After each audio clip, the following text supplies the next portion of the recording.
하나님께서 아브라함에게 약속하셨던 언약 백성, 아브라함의 후손, 우리가 이 말씀에 대해 함께 이제 살피고 있지요. 자, 하나님께서 말씀하셨던 아브라함에게 약속한 아브라함의 후손은 이스라엘 백성들이 혈통으로 이해했다 했죠. 그 혈통이 어떻게 이어져 갔습니까?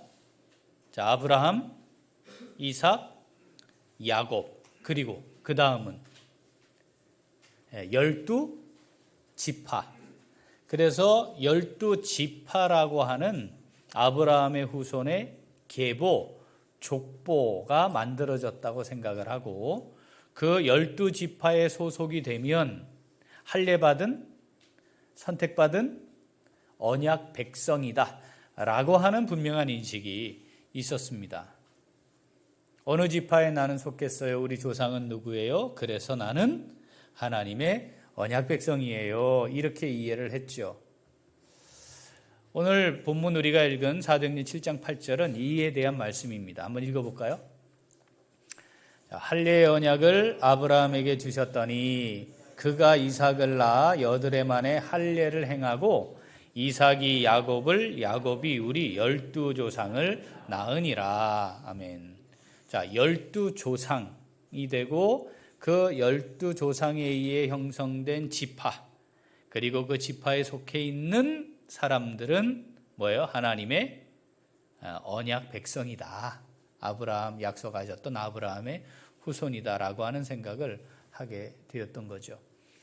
자, 야곱에 의해 12조상을 낳았다라고 말하지만 여러분 12지파에 야곱의 아들들이 아닌 사람이 들어가 있습니다. 누구게요? 여러분, 야곱이 제일 사랑했던 아들이 누구죠? 요셉이잖아요. 요셉이 지파를 이루었나요? 12지파에 요셉 안 들어가요. 그렇죠? 누가 들어갔죠? 요셉의 두 아들이 들어갔습니다. 라헬에게서 낳은 늦둥이 아들, 영어 이름이 레이첼, 그게 라헬입니다. 라헬. 자, 요셉은 17살에 애굽으로 갑니다. 거기서 가정을 이루었습니다. 요셉이 이룬 가정, 말하자면 아브라함의 후손으로 혈통이 유지된 가정이었습니까? 그럴 리가 없겠죠. 그렇죠. 노예로 팔려가 애굽에서 자랐고 애굽에서 결혼을 합니다. 우리가 이미 성경 통독하면서 읽었는데 온의 제사장, 태양신을 섬기는 제사장 보디베라의 딸 아스낫과 결혼을 합니다. 그래서 므낫세 에브라임을 낳습니다. 자, 그러면 12지파, 12조상이라고 할 때 그 12명은 순수한 아브라함 후손으로서의 혈통이 보존됐나요? 이미 아니었습니다. 그러니까 혈통에 의한 하나님의 택함받은 선민, 택함받은 백성, 하나님의 백성이라는 개념은 조상 때부터 이미 깨져 있었습니다. 요셉이 왜 애굽으로 가게 되었습니까? 왜 애굽으로 가게 됐죠? 네, 팔려갔어요. 사실은 죽임당한 거였잖아요. 그리고 피도 이미 섞였고, 그런데 그 섞인 피에 의해 낳은 아들들이 12조상이니까 여기 야곱이 낳은 12조상도 아니에요. 그리고 이미 섞였어요. 12조상, 그러면 그 12조상이라고 세움받았고, 그럼 그 이후부터는 온전한 족보가 유지됐나요? 자, 하나님의 언약 백성의 계보를 이은 오실 메시아의 혈통을 이을 사람이 아브라함 다음에 등장하는 사람이 누구죠? 다윗입니다. 그래서 오실 메시아 다윗의 자손이지 않습니까? 자, 그러면 다윗에게 이어진 족보는 유다에 의해 이어졌어요. 자, 여러분, 유다가 이은 다윗으로 이어진 그 메시아의 족보에 문제가 심각했습니다. 그렇죠? 예, 장자가 아들 없이 죽잖아요. 그래서 계보를 이어가야 했는데 다말이 시아버지 사이에서 낳은 아들에 의해 다윗의 족보가 이어집니다. 내용이 뭔지는 아시니까 우리가 이런 집안의 이야기를 들을 때 어떻게 평가하죠? 이런 집안을? 콩가루 집안이다 이래야 합니다. 이미 무슨 이거 족보 이야기 하면 안 돼요. 여기 부끄럽잖아요. 그죠? 그 다음 그러면 그 다음부터는 좀 제대로 됐냐? 그렇지 않아요. 살몬, 다윗의 한 할아버지쯤 되는 살몬이 여리고의 창녀 라합과 결혼을 해서 아들을 낳았습니다. 그 아들 이름이 룻과 결혼을 해서 아들을 낳은 보아스입니다. 그러니까 여리고의 창녀와 결혼해 피가 섞였죠. 모압 여인을 룻과 해서 결혼해서 또 피가 이게 온통 무슨 우리가 생각하는 것처럼 또 자기들이 주장하는 것처럼 순수한 혈통이라는 것은 존재하지 않는 콩가루 집안입니다. 그런데 무슨 혈통이에요, 혈통은. 요셉, 이 요셉에 대한 것은 이 아이가 나오면 우리가 이제 요셉은 뭐 꿈꾸는 사람, 요셉처럼 꿈꿉시다 이렇게 얘기하잖아요. 요셉이 꾼 꿈과 하나님 앞에서 우리가 지니게 된 미래에 대한 비전을 가진다 할 때 꿈은 다른 거잖아요. 요셉은 잠자다가 꾸는 꿈이고 우리가 소위 얘기한 꿈을 가져라 할 때 그 꿈은 잠자라는 말이 아니잖아요. 이걸 같은 걸로 자꾸 이해하니까 요셉처럼 꿈을 가집시다는 자꾸 자야 돼요. 그죠? 하나님께서 주시는 비전을 바라보고 그것에 대해 소망을 갖자. 이 말이 꿈을 가지라는 뜻이잖아요. 요셉처럼 되면 좋겠죠. 어떻게 생각하십니까? 우리 아들이 요셉 같은 사람 하나 나오면 좋지 않겠어요? 세계 최고 제국의 총리, 30세 총리가 됐으니까 그런 아들 하나 나오면 얼마나 좋아. 가문의 경사지. 그런데 그 요셉에 대한 이야기를 하면 역시 빨리 족보 이야기 덮어야 됩니다. 이 가문 이야기. 뭐예요? 아버지는 개념 없이 낳은 아들 편애해가지고 다른 자식들 내팽개치고 그 아들 위하고 살았지. 그렇게 자랐으니 얘는 완전 개념 없어가지고 17살이 됐는데 그때까지 밖에 나가서 형들 잘못하는 거 아버지에게 가서 전문용어로 꼰질렀잖아요. 고자질했어요. 개인적으로는 말입니다. 요셉은 맞아 죽어 싸요, 형들한테. 그런 놈이 어디 있어요. 그렇지 않습니까? 그래서 아들 잃었어요. 아버지는 아들 죽은 줄 알고 형들은 죽이려고 하다가 그나마 살려서 노예로 팔아먹은 뭐 이런 집안입니다. 이 집안이 거기서 나온 12조상이 우리의 혈통을 보존한 조상이다. 뭐 이 얘기하고 있는 거죠. 부끄러워서 빨리 덮어야지. 이 얘기를 왜 자꾸 해. 혈통으로는 우리 참 아무것도 아닙니다. 이래야 맞는 거죠. 요셉에 대해 하나님께서 왜 생뚱맞게 갑자기 12조상 말씀을 하시다가 요셉을 말씀하시는가? 그것은 하나님께서 이미 계획하신 게 있었습니다. 아브라함의 후손들이 다시 약속의 땅으로 돌아올 텐데 그 사이에 반드시 거쳐야 하는 과정이 뭐였다고요? 400년 동안 종살이를 하고 와야 돼요. 어떻게 해서 그러면 그쪽으로 다 넘어가느냐? 그 매개 역할을 한 사람이 요셉이었습니다. 하나님이 하나님의 계획을 완벽한 지식과 지혜로 전능하신 능력으로 이루어 가신다는 것을 보여주는 데 쓰임받은 사람이 요셉이기 때문에 하나님이 하시는 거야. 너희들이 한 게 아니고 내가 한 거야. 요셉을 기억해라. 이렇게 말씀하시는 거죠. 저는 개인적으로 형들이 나쁘지. 동생 죽일라 했으니까 나쁜데 요셉은 그렇게 당해도 싸다. 저는 그 생각이 있습니다. 저의 판단은. 자, 이게 상충될 수 있잖아요. 항상. 자, 상황이 벌어졌어요. 우리가 생각하고 판단해야 돼요. 어떻게 봐야 하지? 어떻게 판단해야 되지? 그럴 때 기준이 되는 건 하나님은 어떻게 판단하실까입니다.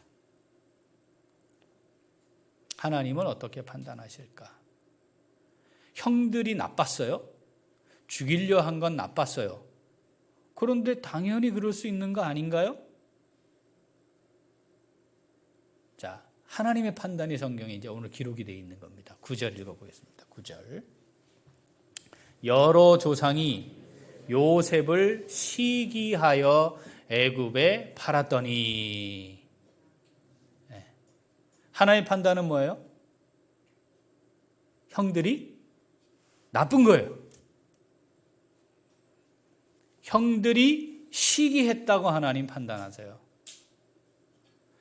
우리가 사실은 삶을 살아가면서 우리 앞에 놓여있는 상황을 이해하고 판단하고 뭔가를 결정하게 될 때 매우 자연스럽게 내가 가지고 있는 생각들, 지식, 경험들을 가지고 판단합니다. 그런데 그거 할 때마다 잠시 멈춤이 필요해요. 잠시 멈춤. 왜? 이와 같은 상황인 거죠. 잠시 멈춤이 필요해요.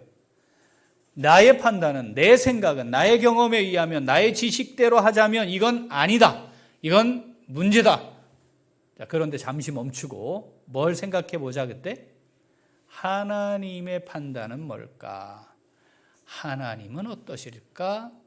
혹시 말씀을 통해 하나님이 이런 상황에 말씀하고 계시는 건 없나? 살펴야 합니다. 요셉을 얼마든지 비난할 수 있지 않습니까? 저는 개인적으로 요셉은 마땅해요. 그런데 하나님은 그 부분은 말씀하지 않으세요. 어떻게 판단하셨다고요? 형들이 요셉을 시기한 것이다.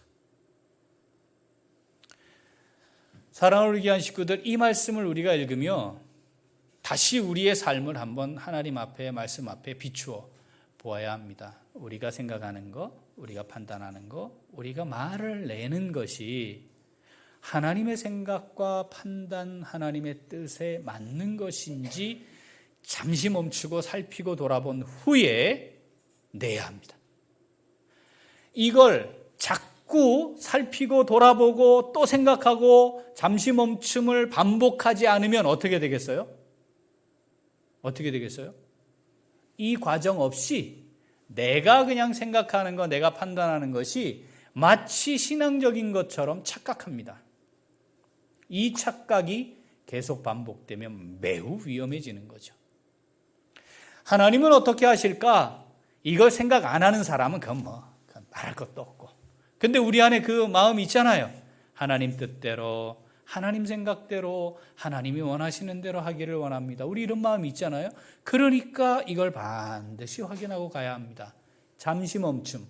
뭐 할 때? 생각하고 판단하고 결정하게 될 때, 이 상황을 하나님은 어떻게 보실까? 요셉은 정말 탁월한 사람입니다. 그리고 총리로서의 요셉을 조명하면 요셉과 같은 사람이 되면 참 좋겠다 싶은 마음이 듭니다. 그런데 요셉은 허물이 많은 사람이었습니다. 연약한 사람이었습니다. 부족한 사람이었고요. 개념도 없는 사람이었어요.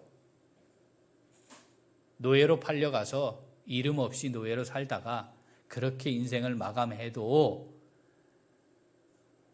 불쌍하다 생각은 들 수 있지만, 그래 지가 뭐 그랬으니 저렇게 당한 거지 할 만한 사람입니다. 충분한 원인 제공을 하기도 한 사람이죠. 그런데 하나님은 이 요셉을 사용하셨습니다. 위대한 하나님의 역사에 감히 사람들로서는 상상할 수 없는 하나님의 위대한 일을 이루는 선한 도구로 쓰임받았습니다. 그 요셉을 언급하며 하나님이 지금 이 성경을 읽고 있는 우리에게 당시 공회원들을 향해 하나님이 말씀하시면서 동시에 지금 이 성경을 읽고 있는 우리에게 말씀하고 계시는 겁니다. 어떻게 하셨나요? 하나님이 9절 10절 한 번 더 읽어봅니다. 여러 조상이 요셉을 시기하여 애굽에 팔았더니, 하나님이 그와 함께 계셔 그 모든 환난에서 건져내사 애굽 왕 바로 앞에서 은총과 지혜를 주심에 바로가 그를 애굽과 자기 온 집의 통치자로 세웠느니라. 아멘. 바로가 그를 애굽의 통치자로, 자기 온 집의 통치자로 세웠느니라. 이거는 다 기억해요. 그런데 하나님이 뭘 말씀하고 싶으신 건가 하면, 이런 요셉을 그렇게 세운 이가 나다, 이렇게 말씀하시는 거죠. 형들에게 시기를 받아서 시기한 형들 때문에 팔렸다. 이게 이제 사람들이 한 일이에요. 당연히 요셉이 당해야 할 일도 당한 거예요. 그런데 뭐라고 말씀하시냐면, 그런데 말이다, 내가 그와 함께 했다. 내가 모든 환난에서 그를 건져냈다. 그리고 내가 바로 앞에서 은총과 지혜를 주었다. 그 결과로 애굽과 온 집안의 통치자로 세움을 받게 된 것이란다. 이 말씀하시는 거죠. 내가 한 거야. 요셉이 자격이 있어서 된 게 아니고 자격 없는 그였지만 내가 한 거란다. 이 말씀하고 계시는 거죠. 지금 공회에 모여있는 사람들에게는 하나님이, 야, 걔가 자격이 있었냐? 니네 잘 생각해봐. 뭐 혈통에 의해서 너희들이 내 백성이라고? 언약 백성이 혈통에 의해서 이루어진 거라고? 그래서 너희들이 감히 내가 보낸 메시아를 십자가에 못 박아 죽여? 이 말씀을 하심과 동시에 지금 이 성경을 읽는 우리를 향해서는 이렇게 말씀하시는 거죠. 얘들아, 내가 요셉을 그렇게 쓴 거야. 그런데 말이야, 지금 내가 너희들을 그렇게 쓰고 싶어. 내가 내 뜻을 너희들을 통해 이루어 가고 싶어. 너희들은 어떠냐? 너희들 내 백성 맞지? 요셉이 다른 거 없었어. 걔가 자격이 있어서 된 게 아니야. 훌륭하고 탁월한 뭐를 갖추었기 때문에 된 게 아니야. 그래서 총리가 된 게 아니야. 내가 함께한 거고, 내가 그 환난에서 건져낸 거고, 내가 은혜와 지혜, 은총과 지혜를 더하여서 그가 된 거란다. 내가 너와 함께하면 되는 거야. 내가 너를 환난 중에 있더라도 건져내면 되는 거야. 내가 너에게 은총과 지혜를 더하면 되는 거란다. 얘들아, 내가 요셉을 사용한 것처럼 지금은 너희들 사용하고 싶어. 이 말씀하시는 거죠. 사랑하는 우리 귀한 식구들, 하나님께 그렇게 쓰임받는 우리가 되면 좋겠습니다. 우리 자녀, 손들을 위해 기도할 때 그렇게 하나님께 쓰임받는 자녀들이 되기를 위해 기도하는 부모가 되고, 우리 손자, 손녀들이, 우리 후손들이 그렇게 하나님께 쓰임받는, 하나님이 함께 하시고 하나님이 건져주시고 하나님이 은총과 지혜를 더하여 주시는, 그래서 하나님께 쓰임받는 우리 귀한 자손들이 될 수 있기를 하나님을 믿고 그렇게 기도하는 우리 모두가 될 수 있기를 소원합니다. 오늘 이 말씀 우리에게 주신 말씀인 줄 믿습니다. 자, 그럼 어떻게 해야 할까? 우리 화면 보고 같이 읽어보겠습니다. 자기 백성을 책임지고 인도하시는 하나님을 신뢰하며 살아갑니다. 한 번 더. 자기 백성을 책임지고 인도하시는 하나님을 신뢰하며 살아갑니다. 하나님은 어떤 분이시냐면요, 자기 백성을 책임지고 인도하세요. 흠이 좀 있어도, 허물이 좀 있어도, 가끔은 삐딱선을 타기도 하고 때로는 하나님 말씀하시는 대로 순종하지 않기도 하는데 자기 백성일 경우 하나님의 백성으로 살고자 할 경우 하나님이 책임지고 이끌어 가세요. 그 책임지고 인도하시는 과정은 어떻게 하시는지는 잘 몰라. 이게 항상 일정하진 않아요. 그런데 분명한 사실은 어떻게 하신다? 하나님이 책임지고 인도해 가신다. 그럼 우리가 뭐만 하면 되는 거예요? 뭐만 확실하면 돼요? 하나님, 제가 부족하지만, 하나님, 제가 이렇게 연약하지만, 하나님, 제가 이렇게 허물과 실수가 있지만, 저요, 하나님 백성으로 살고 싶어요. 저요, 하나님 사람이라는 거, 이거 꼭 붙들고 살고 싶어요. 이 중심만 분명하면 하나님이 붙드시고 책임지고 인도하셔서 사용하십니다. 그걸 보여주는 아주 분명한 사람이 누구다?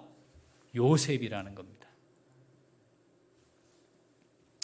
자, 하나님께서 이스라엘 백성들이 애굽에 가서 400년간 종살이 하다가 이제 와야 되니까 애굽으로 가는 과정이 필요하잖아요. 그 과정을 지금 하나님이 역사를 주관하고 계시죠. 거기에 요셉이 아주 중요한 역할을 하고 있는 거죠. 자, 노예로 팔려갔습니다. 팔려간 곳이 어디죠? 팔려간 곳이 경호실장 집입니다. 거기에 노예로 가게 됩니다. 자, 39장 4절 창세기 같이 읽어보죠. 요셉이 그의 주인에게 은혜를 입어 섬김에 그가 요셉을 가정총무로 삼고 자기의 소유를 다 그의 손에 위탁하니. 여기에 보면 이렇게 팔려온 요셉이 주인에게 은혜를 입었대요. 주인이 보고 아이고 이놈 참 쓸만하네 이랬다는 거죠. 야곱의 아들로 형들과 함께 살 때 요셉의 모습이 다 나와 있지는 않지만 결정적으로 형들에게 미움받을 짓을 한 애예요. 그런데 지금 여기에 와서 보니까 경호실장이라는 막강한 권력을 가진 그 권력자의 눈에 이놈은 좀 쓸만한 놈이네, 야 믿을 만한 놈이네, 뭐 이렇게 됐다는 거죠. 은혜를 입게 되었습니다. 요셉이 잘했겠죠? 어떻게 생각하십니까? 요셉이 인정받은 거죠? 그런데 중요한 건 요셉을 인정해야 하는 보디발의 마음을 주관하시는 이도 누구예요? 하나님이죠. 아무리 잘해도 그 마음이 열리지 않으면 소용없어요. 허물이 좀 있어도 그 마음이 열리면 돼요. 그러니까 그걸 주관하시는 분이 이제 하나님이신데, 사람의 마음은 사람이 어떻게 못해요. 나의 마음을 나도 못하는데 어떻게 다른 사람의 마음을 어떻게 안단 말이에요. 그 하나님께 달린 거잖아요. 그죠? 그런데 은혜를 입었어요. 기본적으로 그럼 요셉은 어땠을까요? 요셉이 잘했어요. 우리가 그걸 어떻게 알 수 있죠? 요셉의 중심에 나는 하나님의 사람이다, 이게 분명히 있었기 때문입니다. 자, 5절 읽어봅니다.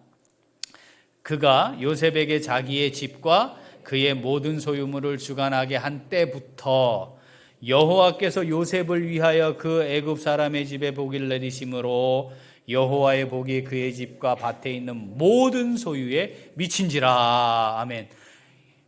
요셉을 딱 택하고 나니까 하나님의 계획대로 이제 가잖아요. 그러니까 하나님이 거기에 딱 개입을 또 하시는 거죠. 그래서 어떻게 해요? 복을 주셨대요. 복을. 누구에게 복을 주셨어요? 요셉에게 복을 준 게 아니고 주인의 집에 복을 주어서 어디에까지 복이 임했대요? 밭에서 나는 수확물에게까지 하나님이 복을 주셨대요. 이야, 이거 요셉이 이거 맞고 나더니 이야, 이렇게 잘 되네, 뭐 이런 거죠. 우리가 하나님 앞에 이 말씀 기억하며 기도해야 합니다. 하나님, 저의 능력이 아니고 제가 잘나고 똑똑해서가 아니고 제가 힘이 있고 뭐가 돼서가 아니고 제가 적어도 하나님의 사람임을 고집하며 살겠으니 하나님의 사람으로 고집하고 있는 저를 하나님이 세우셔서 하나님을 신뢰하는 사람이 어떻게 되는지를 통해 야, 하나님이 계시는구나. 하나님이 하나님을 믿는 사람들을 통해 이렇게 하시는구나. 하나님, 그렇게 보여지면 얼마나 좋을까요?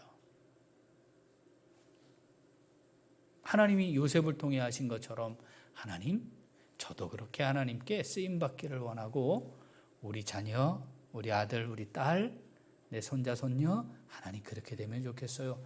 우리가 그 기도를 하나님 앞에 드릴 수 있어야 합니다.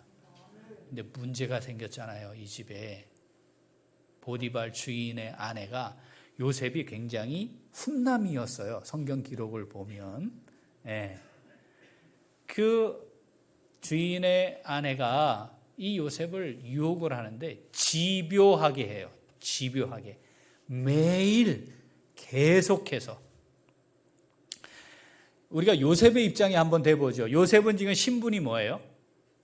노예잖아요. 어찌됐든 신분 세탁을 하려면 신분 세탁이 돼야 뭐 인간답게 살 거 아닙니까? 지가 아무리 잘해봐야 노예인데 신분 세탁을 하려면 새로운 관계가 시작이 되어야 하는데, 자, 보디발의 아내가 자기를 유혹하면 이 보디발의 아내가 자기가 그런 관계를 하면서 자기 입으로 떠들지는 않을 테니까 요셉의 입장에서는 자기의 신분을 한번 바꾸어 볼 수 있는, 새롭게 뭔가를 얻어낼 수 있는 그 권력과 힘을 이용해 뭔가를 바꾸어 변화를 가져올 수 있는 기회일 수도 있습니다, 지금.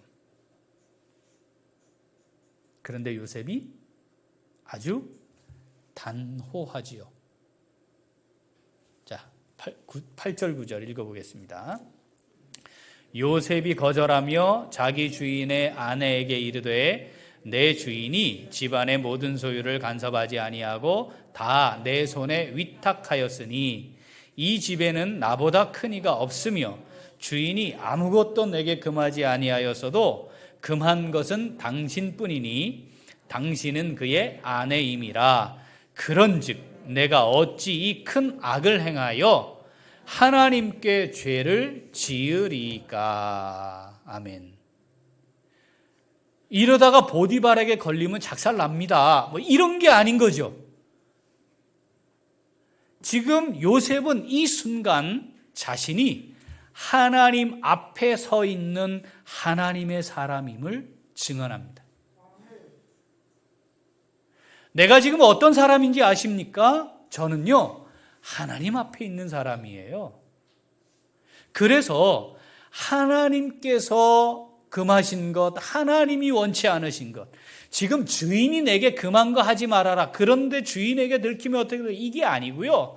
지금 이 상황, 이 순간 나는 하나님의 사람입니다. 그래서 하나님 앞에서 하나님이 원치 않는 것은 할 수 없는 사람입니다.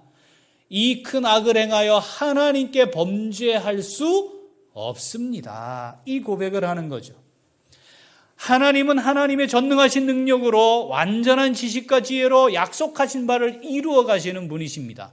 그건 하나님이 하세요. 그러면 그 하나님이 하시는 일을 할 때에 사람을 도구로 쓰실 텐데 쓰임받는 사람은 그럼 무엇을 하느냐 이 말입니다. 하나님이 하시는 일이 있고 사람이 하는 일이 있는데 그 사람, 하나님의 이 위대한 역사에 쓰임받는 사람은 무엇을 가지고 있어야 되느냐? 그 조건은 뭐냐? 탁월한 능력, 많은 지식, 다양한 인맥, 많은 경험, 지식 아닙니다. 뭐라고요? 하나님의 사람임을 고백하며 사는 겁니다. 내가 하나님 백성입니다. 지금 이 순간 저는 하나님 앞에 있는 사람입니다. 이것을 고백해야 하는 것이죠. 하나님은 지금도 자기 백성을 통해 하나님의 사람임을 고집하며 살아가고 있는 사람을 통해 역사하시는 줄 믿습니다. 오늘 우리에게 말씀하시는 거예요. 너 내 백성 맞지? 너의 삶의 자리에서 나 하나님의 사람입니다. 그렇게 고백하며 사는 것 맞지? 우리에게 물으시는 거죠. 하나님의 사람이기를 고집하고 우리 자녀 손들에게 하나님의 사람으로 살아가기를 위해 기도하고 그들을 잘 그렇게 세워갈 수 있는 우리 모두가 될 수 있기를 소원합니다. 자, 이 요셉을 하나님이 어떻게 세우셔야 된다고요? 이스라엘 백성들이 다 그곳에 정착해야 돼요. 노예가 다는 건 그 다음이잖아요. 그죠? 그러려면 그 많은 사람들이 와서 살만한 게 되려면 이제 총리쯤 돼야, 그런 정도의 힘이 있어야 정착이 가능한 거예요. 그런데 보디발 경호실장의 집에서는 이게 신분 세탁하기도 쉽질 않아요. 그런데 요셉이 결정했잖아요.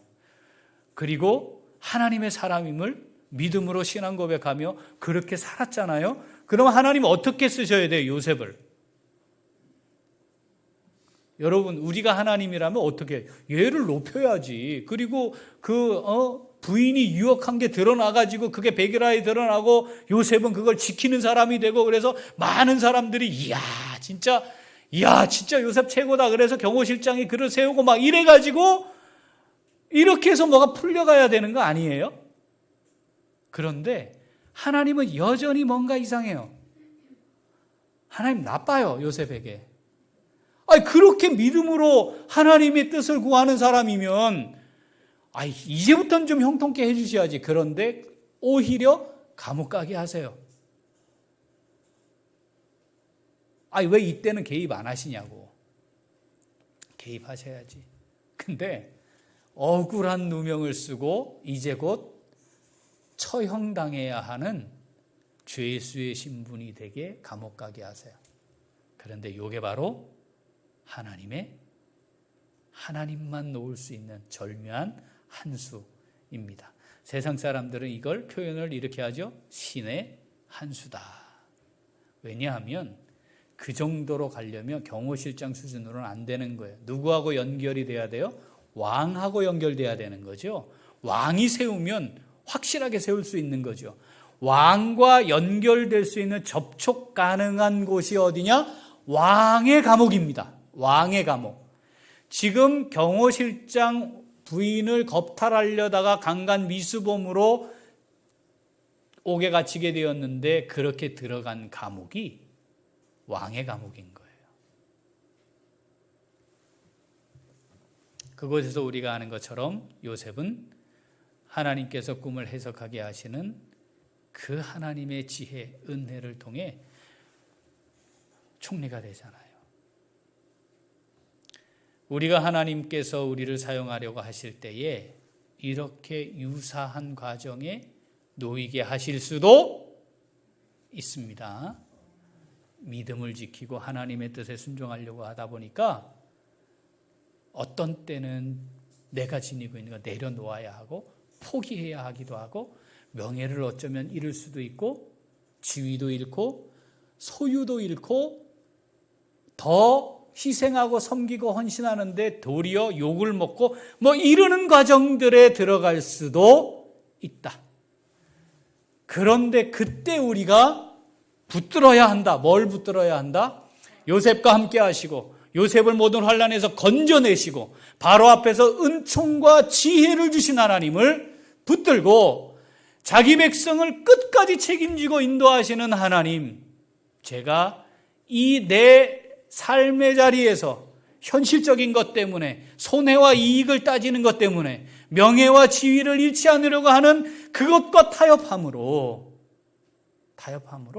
하나님 백성이기를 포기하는 어리석음이 없게 하옵소서. 하나님과 또 다른 그 어떤 것, 그 둘을 놓고 내가 하나님 백성이기를 포기하는 어리석음이 없게 하옵소서. 그게 생명이라도 지위라도 돈이라도 그것 때문에 하나님 백성이기를 포기하는 어리석은 자가 되지 않게 하시고, 우리가 비록 하나님의 말씀대로 하나님의 뜻대로 행하다가 환난 중에 거할 때에도 이 말씀 붙들고, 하나님 지금 제가 환난을 받고 있으나 하나님 건져내시옵소서, 책임지시고 인도하시는, 자기 백성을 책임지고 인도하시는 하나님 신뢰하는 것 포기하지 않게 하옵소서.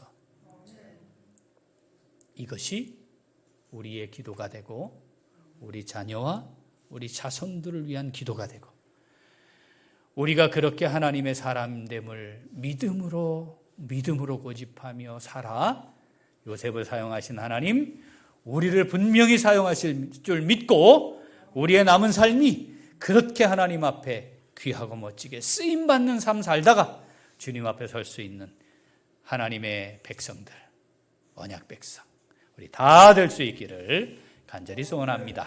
아멘. 기도하겠습니다. 하나님 아버지,